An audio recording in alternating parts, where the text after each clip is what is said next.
What up, everyone? This is the Twice Over Film Club, and I'm your host, Faraz. Today is our discussion on Inside Man. Hopefully, you've had the chance to watch by now because this episode contains spoilers. Other films on the list, we previewed No Country for Old Men this past Monday. Make sure you get that watch in by next Thursday when we release our discussion on it. That's available on Starz for streaming if you have access to that. This upcoming Monday, we'll be previewing Vivarium, a listener-suggested film. If you want to suggest a film for the club to watch, hit us up at the Twice Over on Twitter, Instagram, or Facebook. Alright, so here's myself, Fahad, and Yusuf, and our discussion on Inside Man. We are back with Fahad and Yusuf. We are discussing Inside Man, Spike Lee's film from 2006. Remember, this episode has spoilers. Oh, should we do this first? Why I recommended this film in the first place? Yes, please do. Was it because of the song? Because the song is still in my head. It's been 10 days since we did the... I love the song. I like the plot. And it had a lot of witty dialogue, and it was just a fun movie for me. I think you also like Clive Owen a lot, right? I do, yeah. And Denzel's great. Christopher Plummer's great. There were so many good actors in this. And a lot of the good actors that we find to be good in 2020, they weren't necessarily as big in 2006, right?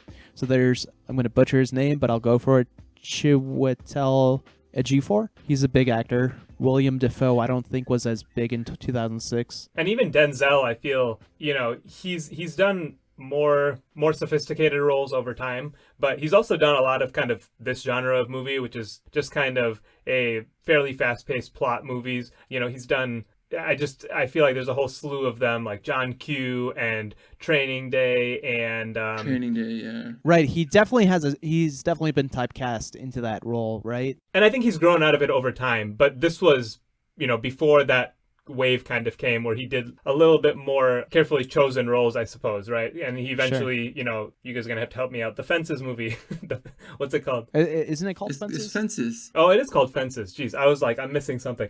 So to me, I lump this Denzel performance with the John Q, because it came out pretty recently to this movie. Yeah, and I think it definitely fits in terms of the roles he was doing back then. So I mean, I definitely agree that there's a lot of actors in this movie who maybe weren't considered to be of the caliber that they are now at the time of this movie, and he's one of them as well. So I think it is a very strong cast, but it may have not seemed like a strong cast back in 2004. I think Denzel had it. Maybe not Clive Owen. I think Jodie Foster as well was well established by definitely. 2006. That's a good point. I think Denzel's biggest role that everyone agrees that he got gypped on is Malcolm X, that he didn't win an Oscar for that one. Oh, okay. Yeah, sure. Yeah, that's and that was definitely early back. 90s or mid 90s. But in any case, I think Clive Owen probably fits in that category because Clive Owen also had Children of Men the same year in 2006. So, and I think that's the movie that put him on the map. So yeah, Yusuf, did you like the movie choice, or were you like, why the hell did he pick this movie for me? That's not quite the way I would put it, but no, I mean, I think as I mentioned earlier, I think as well, initially I was kind of like, yeah, I've seen that movie, I don't see what's so special about it. On the rewatch, I think I definitely did appreciate it a decent amount more than I probably did the first time I watched this movie.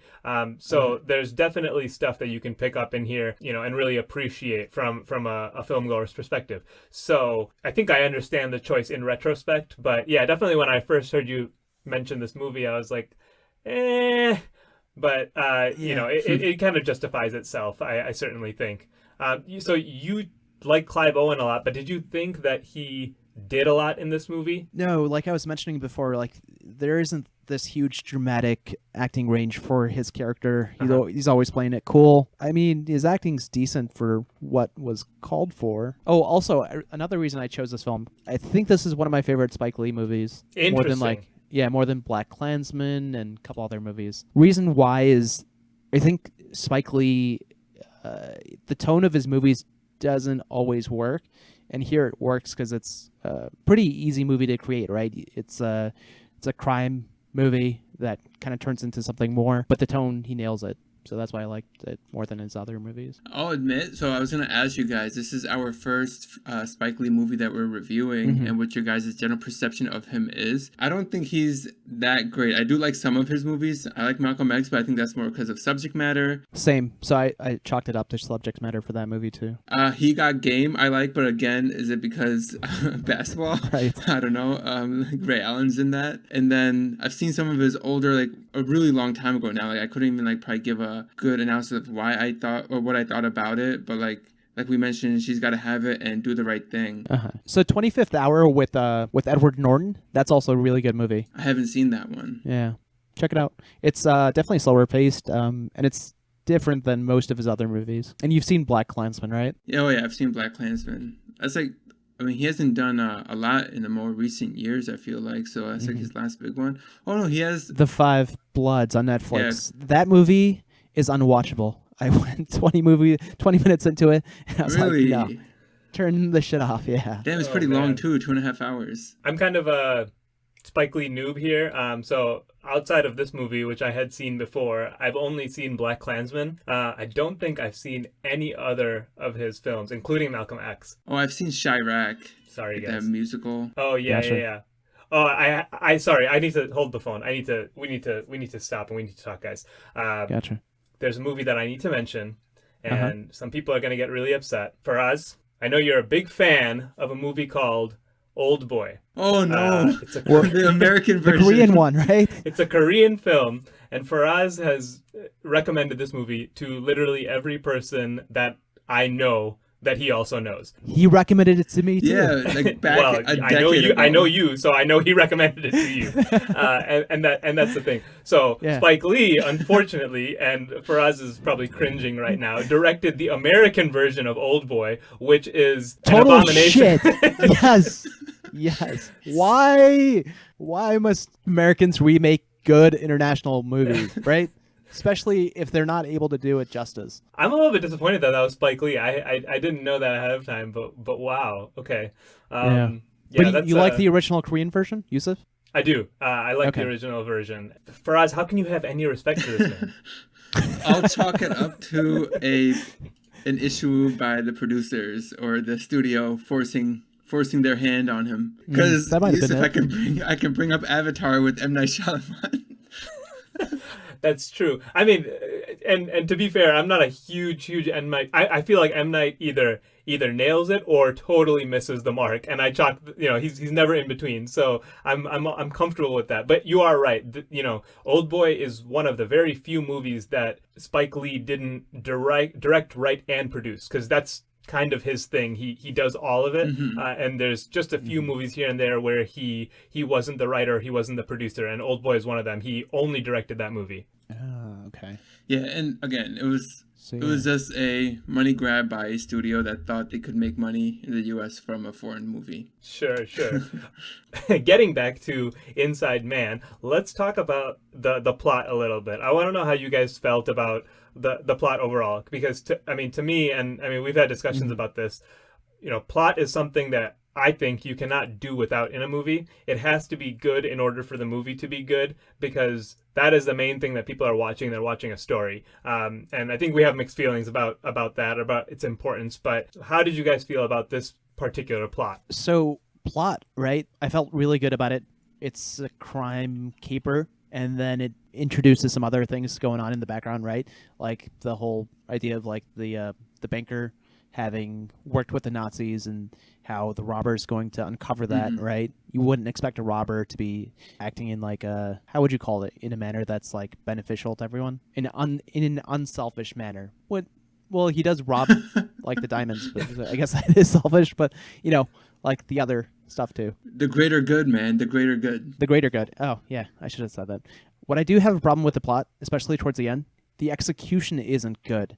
Like the whole revenge aspect of it, the robber holding the information against the banker, that could have been done better. Like, why is Denzel exacting revenge on the part of like the robber who had more of a stake in it, right? Did you find that to be true too? I mean, I just say that's because Denzel is a cop with integrity, and he wants to do the right thing when it comes to this kind of stuff, and it fell into his hands. Like midway into the movie, the movie turns into a movie of two protagonists, right? So if you're given the choice of which one you want to follow up with the whole history of the banker, I would have chosen Clive Owen's character to follow through with that. And part of it is also the fact that there is a lot of talk about, again, we talked about this kind of opportunism. What's his name, Mr.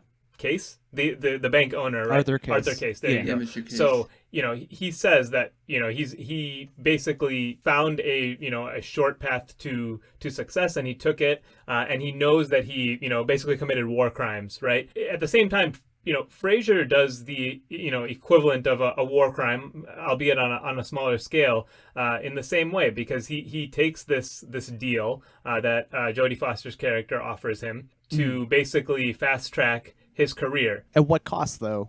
Do people get hurt as a result of him taking the deal? Yeah, that's a good question. I suppose. Well, does he know when he makes the deal? Does he know what's going to happen with the hostages? Not really. I don't think he does at the time. Yeah. Yeah, he's still acting in the interest of the hostages, right? I think definitely after that whole negotiation scene, right? Because that happens early in the robbery. Denzel, we see him like in a fit of rage because he thinks that one of the hostages got shot. So he's clearly thinking about the hostages and getting them out and executing his coply duties properly. It was just interesting towards the end of the movie too, where they really did emphasize, especially after the heist is through, that Frazier is reaping the benefits of this deal. I was curious as to why that's emphasized so much when it does feel a little bit irrelevant, but they kind of show him getting congratulated and taking his little his framed plaque home and all of that, and getting his getting a diamond, right. So he's got a diamond and all of that. So it just, I guess it felt to me circumstantial, like it was irrelevant, like he didn't necessarily work towards it because he didn't really change his behavior during the hostage situation, right? He just allowed Jodie Foster to go in. It could have backfired, right? Bringing in like a rando into a tense hostage negotiation. It could have backfired, but we don't see the consequences of that. So I guess it kind of played out fine. I guess what it highlights is the intention behind Denzel Washington's character's actions were still good-hearted. So he still reaped the benefits of the deal of getting promoted, of Clive Owen dropping the diamond in his pocket because he knew that he had a girlfriend that he really loved but scared to get married because he couldn't afford it. Right, so like he's being rewarded because of his just being a good-hearted person, I guess. I don't know. And doing the right thing, basically, in terms of outing Arthur Case for who he is, right? He kind of carries out. Yeah, exactly. But I really did feel like for a heist movie, the tension was highest as kind of the heist is wrapping up, and then they had kind of a good 15 to 20 minutes of the the post game, and it wasn't all that impressive to me because there was kind of this mixed bag of like what's Frazier up to and how are things going. And marching into somebody's office and saying, look, we found this ring and you need to look into this guy. I mean, it seemed a little bit out of place. And on top of that, wrapped up in all of that, they've already kind of deflated the big twist of this movie, right? Because we already know exactly who Clive Owen is at that point and how he did what he did. And it's, we kind of get a moment to watch Frazier discover the diamond in his pocket and realize, oh my God, the guy that I bumped into on my way out of the bank a week after the heist, that was him. That was him leaving the scene of the crime. But it doesn't hit the same way because we've known that for, quite some time at this point. Yeah. I would have liked for Denzel to have looked at the ring with a giant diamond on it and to have gone through that discovery process of like figuring out, oh, okay, it's associated with some family that died during the persecution by the Nazis, right? And then like to make that whole discovery. How much time do you add on? It would have been it could have been done in a savoring way, right? Maybe. I feel like they already had a little bit too much fluff at the end.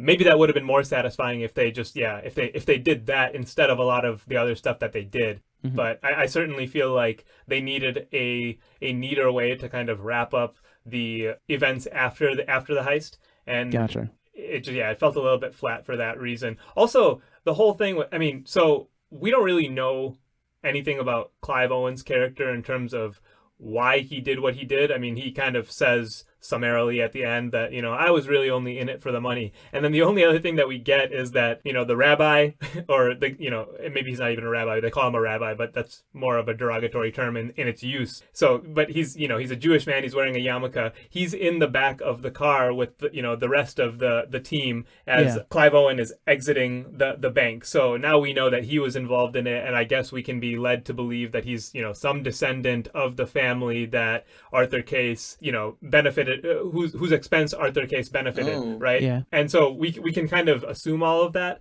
but we still don't know like what was going on and what their goal was. I guess they were trying to get back their diamonds, maybe. I actually never made that connection. I guess it's kind of cool that, if you look back, he's in the bank before the heist even begins, and he's one of the guys that gets slapped around by the bank robbers, right? Mm-hmm. So, he was planted in there from the beginning, and, he made a scene to make himself one of the victims, right? To fit in with the rest of the hostages. So I guess that's kind of cool. But I think we already knew that. There's 10 examples of that in the movie, right? I was wondering like how they knew like to go to Arthur Case's security deposit box and look for something. Like where did that information come from? But yeah, maybe it came from that rabbi. I don't know. Yeah, I mean, because it's clear that they're not just fishing for something, right? They go to Arthur Case's deposit box. Yeah, they had a purpose. Yeah, they already know what they're going to find. So yeah, I mean, we don't get an explanation of where they got that, but they had to have had that all planned out ahead of time, and I guess that's our one clue as to where it came from. Yeah, so we don't get to understand like the motivations of the robbers besides the obvious financial. Other than just money is the one thing that he cared about. He does say respect is the ultimate currency, right? Kind of fits in with the other themes.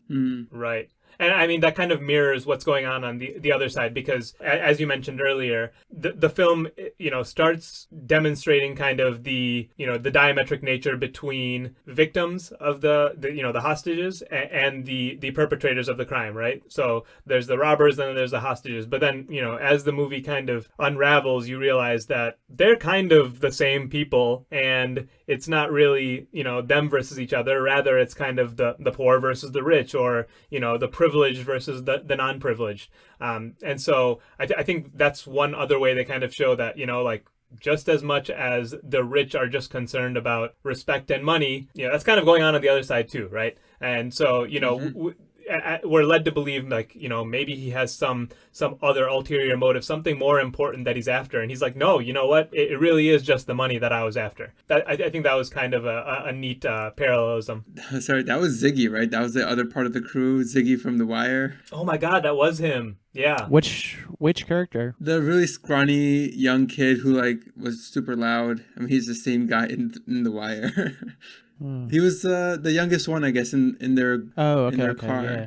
Okay. The loud one that almost gets people killed, supposedly, right, in the bank. Yeah. That dude. I actually like that part of the movie quite a bit in terms of the story, how they slowly introduced who was part of the hostage crowd and was actually part of the crime itself. Yeah, I found that to be inventive. Because they kind of did it piecemeal. They didn't just like reveal it at once. I mean, I like how they did that. That was good direction. And a smart move by the robbers. On that note, I think there was definitely something stood out to me was just how significant some of the the racial political themes in this movie were compared to probably the first time I watched it. It stuck out a lot to me now, and maybe that has to do with kind of just the current political climate, but there was a lot of effort put into making the cops seem a little bit overly aggressive, and they really don't know who they're pointing the guns at, and so they treat everyone like a criminal, right? And so 50 hostages come out, and they know there's 4 or 5 criminals among the 50 hostages, and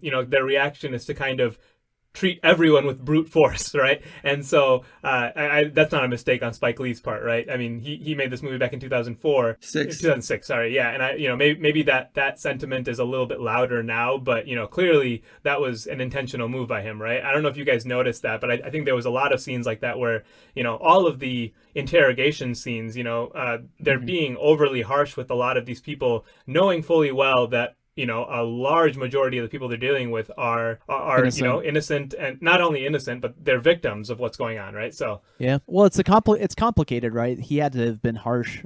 What's the alternative?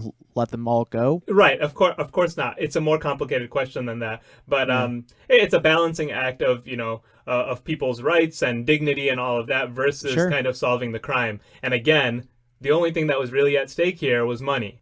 That's kind of that what you're sacrificing in order to, protect that money is kind of maybe out of proportion to what you're giving up to do it, I suppose. Okay. And this also falls into what Fahad mentioned earlier. This is post 9/11 New York City, where, let's just say, perception for the police and respect for the New York's finest is probably at like an all-time high for general U.S. population. So like this is going on while, I mean, obviously Spike Lee's probably for sure trying to play into that commentary quite a bit with the way he's displaying how they're acting.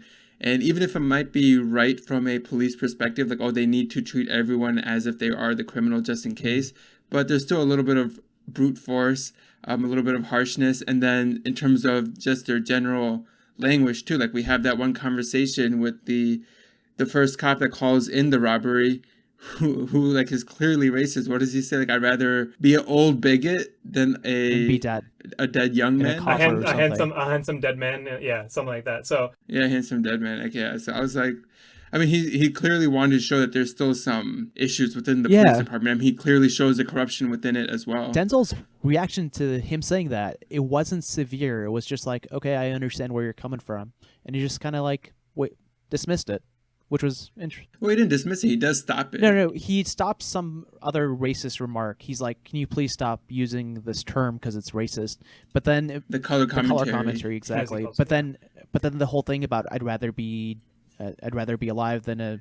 Oh yeah, he just laughs it off. Yeah. He doesn't seem to have a reaction to it. Well, because he's still a cop, right? I think there's the two main detectives that we deal with. They're both African American, right? And so, they're clearly not totally separated from that culture. I think that's a point that gets made too, that they're part of the system, they know how it works, and they work within it to a large degree. I think that was kind of a reflection of that concept, right? Where, he does internally object to a lot of the racial remarks, and he cuts them off saying one racial slur, and then the guy almost slips in another racial slur before the sentence is even through. But at the same time, Denzel's character clearly understands where he's coming from to a degree, and he doesn't really lash out against him for saying that, about the fact that he's fine with being a bigot because it keeps him safe. So I just justified his non-reaction as Denzel being thick-skinned, like he's seen worse before, so he doesn't care at this point.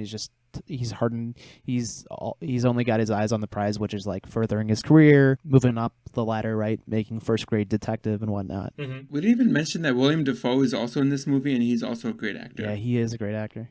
He's good. I was actually just about to mention him, only to say that, that's not the only conversation where we get those kind of sentiments, because I was just remembering there's a scene a little bit earlier where Willem Dafoe says something to do you remember that incident with those ragheads at the Olympics or something like that, right? And so, there's a lot of, there's a lot of derogatory terms for a lot of different groups of people dropped into this thing. Yeah, Russians, Albanians.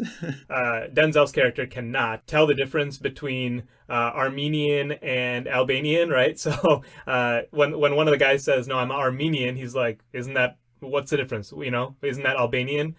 Because, Albanian was relevant because that was the voices they were hearing, the language they were hearing on the wire that they had placed, right? And turned out to be kind of a recording. But, all of that is going on where there's all these different cultures, that's whatever, the melting pot of New York, right? And it's, a lot of these different groups don't seem to understand each other, or maybe they do, but the cops, even though they have racial backgrounds of their own, don't seem to see themselves as part of that ecosystem, right? They see themselves as a separate unit. I think that was made very clear. I would kind of push back on that. I think the way the film portrays the cops, it aligns them with like the guy on the street, the construction worker, the translator. I guess because the film paints with broad strokes, it's like the working class versus the rich again.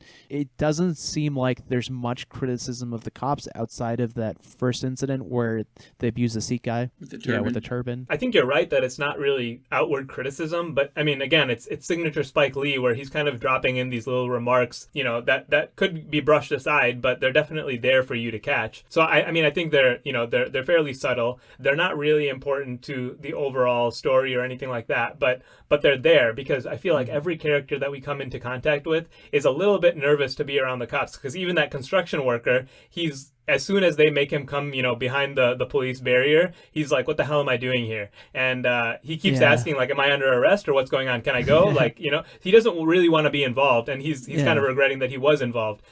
So, yeah, and I mean, of course, the Vikram Walia scene, I don't know why. I love how he kept saying his full name. Every time they asked him who he was, he's like, I'm Vikram Walia, I'm Vikram Walia. But, I mean, they beat him down for almost no reason, right? He's being totally cooperative, and then they just start cracking him, right? So that was intentional by Spike Lee to put those scenes in there. It's not really outward criticism, I suppose, though. It's subtle, and that's how he wants it done. I guess you can't get away with much criticism of the cops in that environment, right? Post 9/11. He has to make it as subtle as possible, but still put in the commentary somehow, and he does it pretty well. Yeah, I agree. Also, I wanted to mention, like, all the characters in this movie, most of the characters at least, they're so ballsy.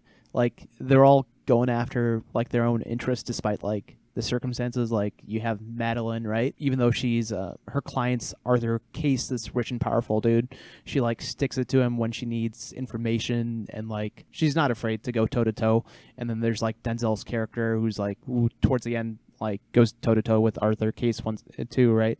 Showing him that he's discovered the background of the ring. Yeah, the characters in this movie are great. Maybe it's just a New Yorker thing. 'Cause even the hostages themselves are kind of like, when they're being questioned by the police and stuff, other than like the old lady, the grandma, like they're all pretty straightforward, and like they quit back at the cops when they get pushed. Yeah. I really like Spike Lee's use of tracking shots. He really doesn't like to stick with like a stationary camera like ever. His shots are always moving, especially during conversations. Mm-hmm. And he does a good job of not just like circling around, but going up and down and like really setting you in the scene where it's happening. And I thought the night shots in the bank were like really well done, and they looked really good. Like with the lights coming in from the outside and the kind of smokiness in the bank. A lot of the shots were framed very well, especially with like the vault in the back. Gotcha. But the music was rough, man. Aesthetic score. Even the use of... It's a good thing I didn't notice it Even much. the use of the ringtone was what? Kanye West's Gold Digger? I mean, that's funny. Sure, it's fine. But like every turn he had a chance to use music, it was overly done. That's all. It was loud. It was really loud. Yeah? Yeah. All right, so I think we're good. Yeah, I think we're good. Thanks, everyone, for listening. We'll be back next week. See you guys. Peace. Thanks for listening to this production of The Twice Over. If you haven't already, subscribe and follow wherever you get your podcast, and remember to support us on Patreon or by sharing the podcast with a friend. Feel free to contact us on Instagram, Twitter, or Facebook at The Twice Over, or email us at comments@thetwiceover.com. All of the music you heard is from Amerigo Gazaway. Check him out on Bandcamp and Spotify.